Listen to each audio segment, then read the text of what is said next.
So a lot of folks here, one day, will have children of their own. Each of you are parents. How are you changing, how are you parenting your children on these topics? How are you changing the narrative that maybe you grew up with? And how are you giving your children an opportunity to have a different normal than what your normal was? Mm-hmm. One, I would say, trying to instill in my kids from day one who the real Jesus is. Mm-hmm. Jesus is a Middle Eastern, incarnate Christ is a Middle Eastern Jewish man who bled for people from every nation, tribe, and tongue. And he's not a white Jesus, and he's not a black Jesus. He is a Jesus for all people. Right? He's a people for all people. So trying to give them as James talked about, a global, holistic view of Christianity. Second is by exposing them to history, a wide variety of history from our own children, instilling in them black history. Because if their experience is anything like mine, they will grow up hearing a lot of white history. And almost with that, in engaging with whites, there's almost this insert superiority that will subconsciously be built in them. And just teaching them, no, you are created in the image of God. You are equally, just speaking life to them and teaching them to embrace who they are as people created in the image of God. And we do that by education, by making sure that they're reading widely. And also, my daughter got called at school very early. Someone kept calling her a chocolate donut, right? The little girl didn't mean any harm by it. She, when talking about it, she's just like, oh, she's just chocolate. I like chocolate donuts, But having those conversations with her from day one to explain to her how God created us all with different shades of brown, and it's beautiful. And you should never be ashamed of that. And you should never make someone else feel ashamed of it. It's a beautiful thing. It's every skin tone. I think your kids, you can tell your kids what to do, but your kids are going to watch you. So that's another thing, is that if you are trying to instill in your kids' lives these truths that we've been talking about, but you're not actually living them, then that's not what they see. What they're seeing is what you're doing. So you ought to put a high priority on having friends that look different than you, not as objects, not to just have a collection of people who are different, but rather so that, just as Pastor James said earlier, man, our lives are lacking if we do not have the richness of other cultures around us, other viewpoints and worldviews, and just different histories and stories. You're lacking if you don't have that, and your children will be lacking if they don't have that as well. So, practically, what we want to do as a family is we want to model that. We want when inevitably my son or daughter does hear something that is racist or prejudiced based on ethnicity, I want them to be able to hear that and go, well, that's not true. I've experienced something different than that. That I have friends who are that skin color, and that's not true for them. And I want them to be able to experience that, because again, it's not up here. It's what you live out that really goes deep. Now, when I say educate, let me just be clear when we talk about the black experience, okay? So when I say educate my children on their culture and on what it is to be black or brown in America, you have to understand that for minorities, right, there's constant messages, because we're in a culture where we're not the majority, that can really affect children. For example, I went to Walmart, it was about a year ago, for my daughter's birthday, to get her a doll. And when you look at Disney, when you look at all these movies, it's just rarely do you see a minority in representation. So we've been intentional to try to buy black dolls for her. When we go to Walmart, she's there with me, and all on the shelves are all the white Disney princesses. So I took the time, went got a worker and said, "Where are your black doll? Where's the Princess and the Frog?" And, "Well, we have black dolls," and she just didn't know where they were, and she thought I was just going to let it go. And so my daughter watched me stand there for about 10 minutes, wait till she found another associate, came back, and she said, "We have them." I said, "You're saying you have them, but I don't see them." Right. And then she dug all the way in the back and found a black doll and said, "Here it goes." Well, that impacts a small child. Right. Like that's going to probably stay with her, especially as she gets older. So I want to make sure I take those moments to teach, to slow down. That's right. And to teach her, like, this is some of the experiences you're going to have. Don't let that make you bitter. Make it better. And this is a part of history. This is why it's that way, right? The reason the church is divided, blacks and whites on Sunday morning, as Martin Luther King Jr. said, the most segregated hour of the morning, is because there's a history there. It's because when blacks tried to find equality in the church, they were rejected. You do know that slaves went to white churches and were chained to the wall during the worship service. If you ever see old history books and you see the average Southern white church during slavery, there were chains. And they were in the church, but they were chained to the wall many times, right? And when African Americans began to have freedom and wanted to be inclusive, they were constantly rejected. Right. So read about Richard Allen and people like that, and learn the history of why there's the segregation. That's why you have the black church. The black right? church, yes, sir. Sorry. Yeah. No, I just wanted to say that. Yeah.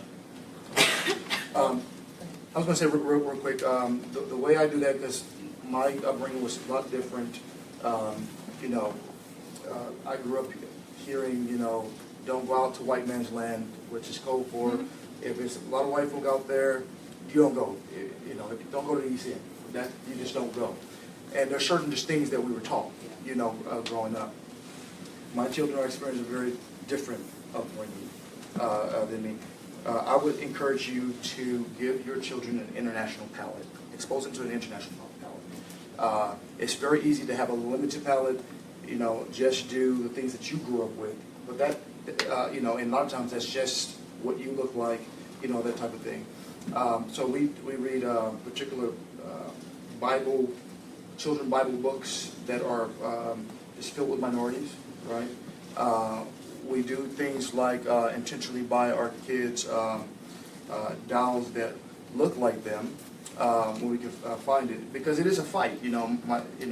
Early on, Amara, Daddy, I want to wear my hair straight. I want to wear my hair straight. And she's looking at the princesses, And mom had said, "There's nothing wrong with your hair naturally. It's beautiful. It's pretty. It's beautiful." And she's eventually probably going to wear it straight. You can do that. You can go back and forth if you want to. But first, let's just get your identity right. You're okay the way God made you, okay? And secondly, but within that doesn't mean don't celebrate contributions from whites. It's like the English were responsible as a culture for the situation my family was in when we got here, okay? When I went to England, it's like it's one of those things. Like I don't sit there and be like, man, I can't stand these people for what they did, Because when you look at England, it is beautiful, man. You see all these buildings and all this art and all this contribution, you just like, that is pretty tight. You remember that scene on Gladiator when the African gladiator walks up and he sees the Colosseum. He says, "I did not know men could build such big things," whatever. It's like they trapped me and I'm about to fight it to my death, but I got to give them their props. The Colosseum, this thing is beautiful. So it doesn't mean that we just don't celebrate contributions. It just means that we have to make sure we have a limited palette.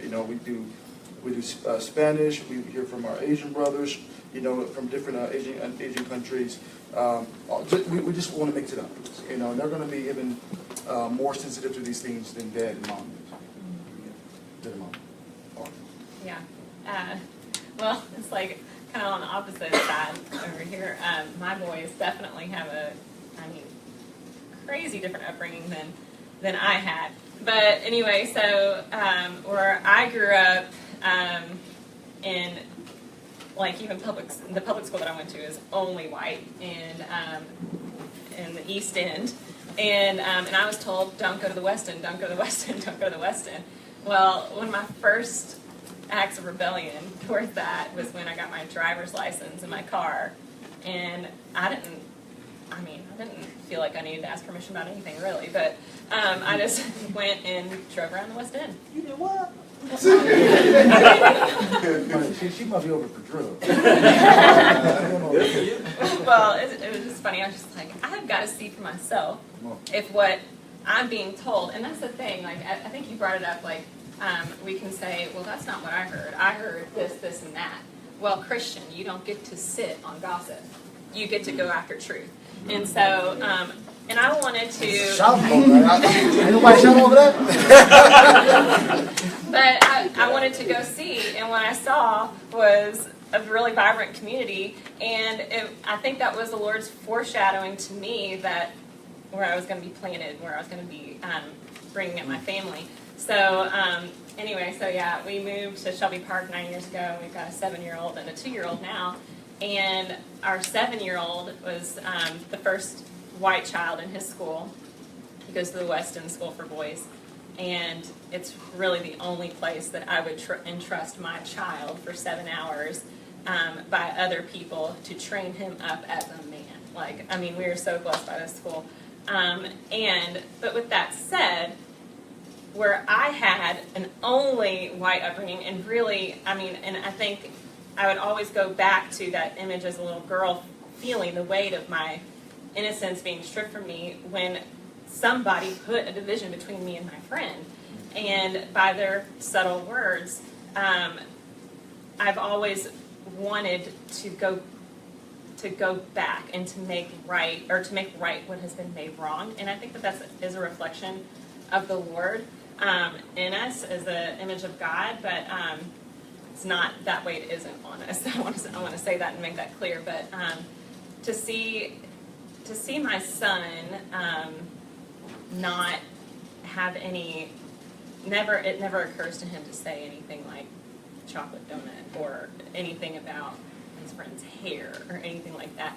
That's a blessing to me to see that to see right now an innocence being preserved. It's also a blessing to me because looking back on Martin Luther King's "I Dream" speech, he says, "I have a dream that one day the sons of former slaves and the sons of former slaves, the slave owners, will sit at the table of brotherhood."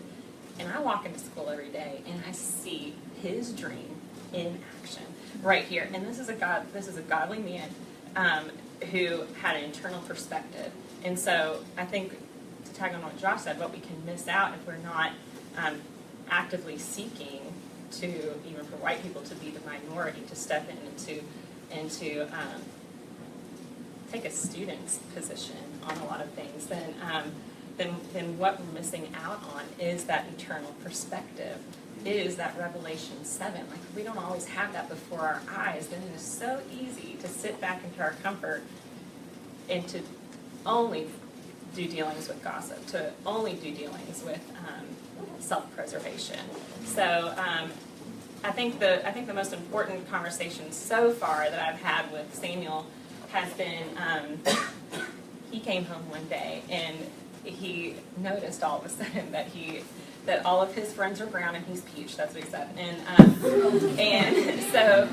And he asked me a question. Yeah, he asked me a question in the car on the way home, and he was almost self-conscious about it because he noticed the difference. And he said, "Does God have a favorite color?" And I love kids. They always get to the heart of it. That's why Jesus tells us to come with him with a childlike heart. And I said, "No, God does not have a favorite color." And I said, "Samuel, who do you look like?" And he said, "I look like my daddy," and this is true. And I said, and I named one of his friends. I said, "Who does he look like? Who does your friend look like?" "Well, he looks like his daddy." And I said, "Who do you guys look like together?" And he said, "We look like God." And so bringing that perspective to our children, I mean, that is an eternal perspective. So, let's speak eternity to our children.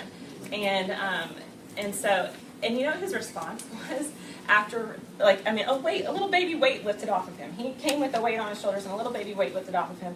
And his response was he just started singing in the car for 20 minutes about the goodness of God, something he totally made up.